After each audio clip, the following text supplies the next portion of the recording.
All right, the topic right now in the NFL is what? Oh, look out. We got a spill in aisle 6 here with we Cater. got a spill. The topic, I guess, unfortunately, is Terrell Owens or Le'Veon Bell. Well, let me start with Terrell Owens. Go ahead. Yeah. Do we know what his gripe is? I assume. I mean, look, I'm assuming that it's I got into my third year. And, the way I look at that basically is that 2/3 of the 300 and some odd people who were in the Pro Football Hall of Fame got in after their first year of eligibility.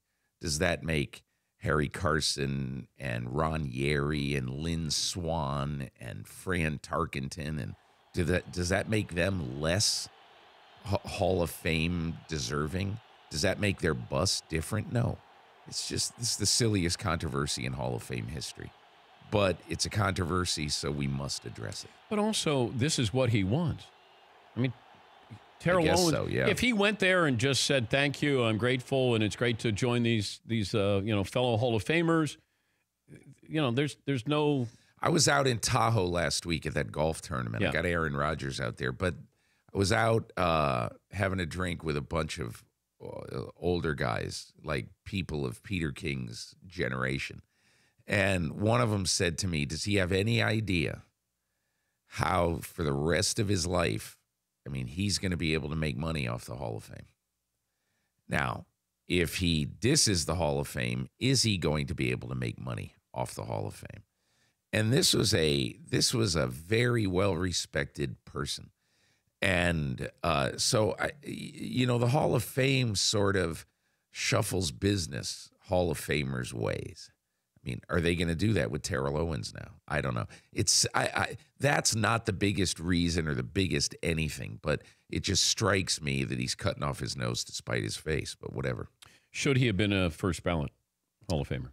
I've supported him all along. I didn't think it was some grave injustice because I do think there were some things against him. Nobody wants to hear this, but he was a turd of a teammate. That's all there is to it. And he dropped the ball a lot, particularly later in his career.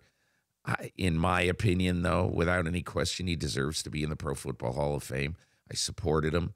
I'm glad he's in, and I could care less whether he's in Canton or not in Canton. Do we view Randy Moss differently than we do Terrell Owens? I think we do, because Randy Moss, to me, I almost look at Randy Moss as a singular player. I don't look at Terrell Owens as a singular player.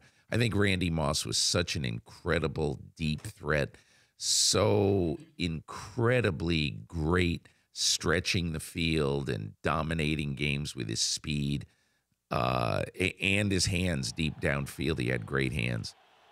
I look at Randy Moss as being 15% better player, whatever the numbers say, than Terrell Owens. Also, he's grown up.